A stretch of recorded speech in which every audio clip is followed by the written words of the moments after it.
Hey, Maria, good morning. Always a pleasure to be with you. Let me start with Russia because I know there's a lot of support in the Senate for this. 80 senators or plus have supported potential sanctions on Russia and its energy. Would you take that up? Would you take that to the floor? I would. I think there's a big appetite for that in the House as well. I think tough sanctions are called for. I mean, Vladimir Putin has shown an unwillingness to work with President Trump to bring an end to this unjust war on Ukraine.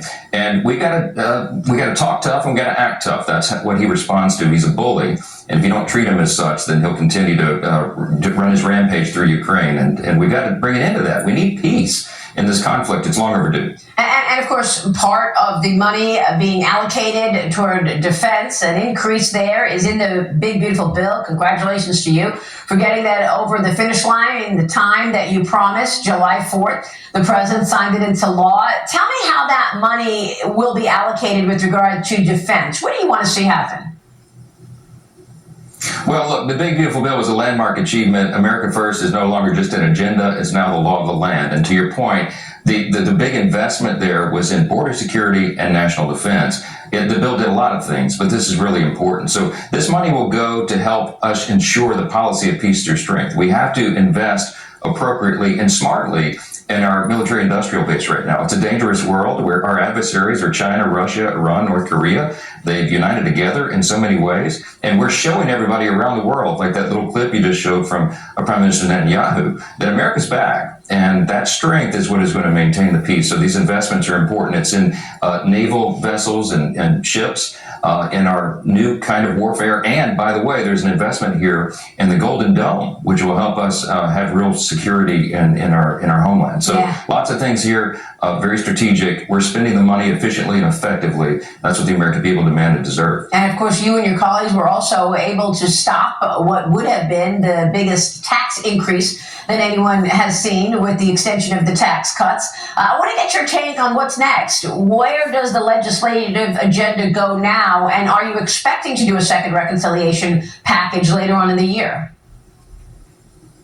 Yeah, we're implementing a playbook that we designed well over a year ago. About 15 months ago, we began this process, understanding and believing that we would win unified government, that we'd have the White House, the Senate, and the House in Republican hands, and that we would not want to waste this historic opportunity with President Trump coming back to the White House and us having the responsibility of fixing every metric of public policy that Biden and Harris and the Democrats destroyed over the previous 4 years. So the big, beautiful bill was the first big step in that, but we have multiple steps ahead of us. We have long planned for at least 2, possibly 3 reconciliation bills, one in the fall and one next spring, that would continue to allow us to do this on a partisan basis where we only need Republican votes and we don't have to drag Democrats along. They are no appetite to fix any of the mess. We have to do it ourselves. So yes, that's next. In addition to that, we will continue to get the country back on a path to fiscal responsibility by rescissions packages that will come from the White House and will enact and claw back spending and eliminate fraud, waste, and abuse in the multiple reconciliation packages and in appropriating at lower levels of funding.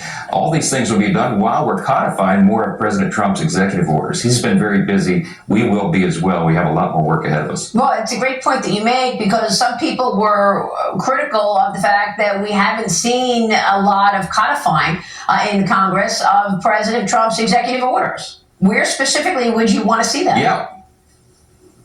Well, we did over almost 30 of them were included in the big, beautiful bill. So that was a lawmaking exercise. The president has now signed them into law and they're codified. So it's not a temporary thing. They'll be permanent in the law. And we've done a number, about 15 or 20 additional executive orders that we've already codified in the House. We'll continue that process. We wanted to get as many of them as we could into the reconciliation package because we knew that we were certain that that would actually be signed into law and it wouldn't just be a feel-good exercise. So more of that will continue going forward. The president's been one of the most prolific, I think arguably the most successful president in the first 6 months of this term than any previous president. Look how many things have been accomplished. Mm-hmm. A lot of it's been done through executive order, so Congress has its role to play now as well. Well, that's a big message, an important message for you going into the re-election races next year. In terms of debt and the spending cuts that so many people want to see, that was really the pushback or the debate among you and your colleagues. Do you feel you have the support in terms of spending cuts? Should you actually get to do that second reconciliation package you're referring to? I do. Look, the Republican Party is the party of fiscal responsibility, and we're going to continue to demonstrate that. In the big, beautiful bill, people call it a spending bill. It wasn't. The only increases in spending were for those two priorities, border and national defense.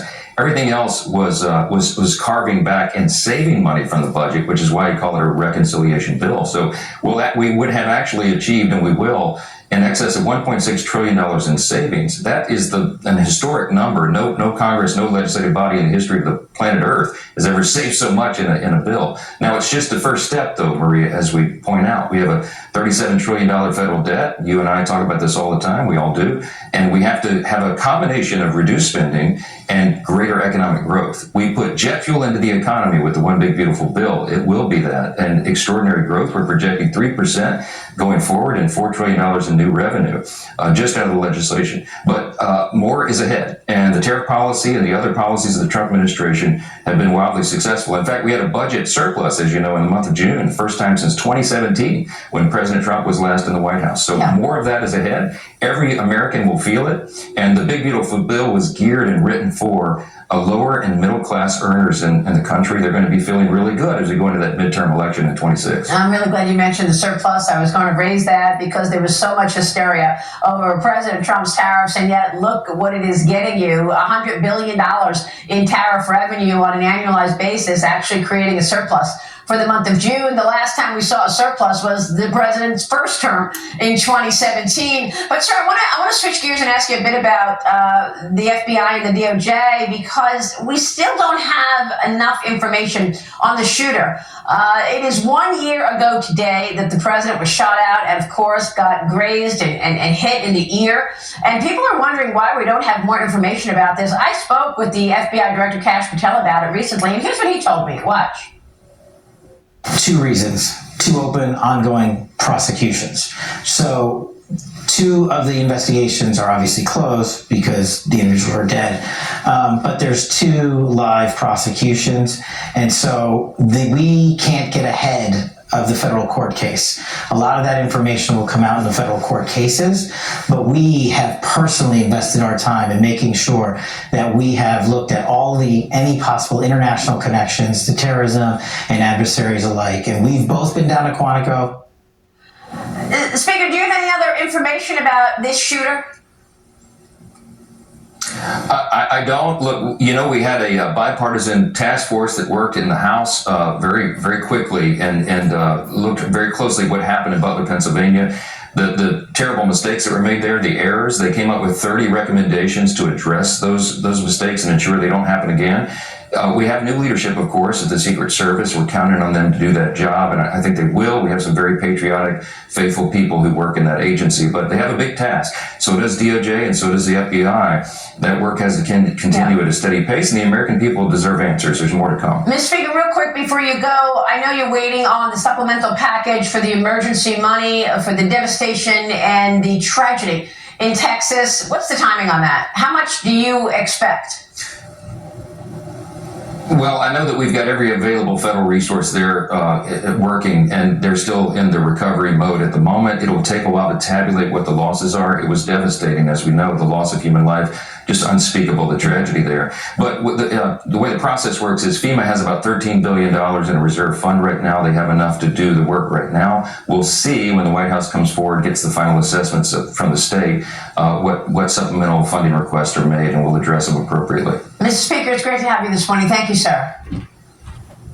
You too. Thanks so much. Speaker Mike Johnson, thank you.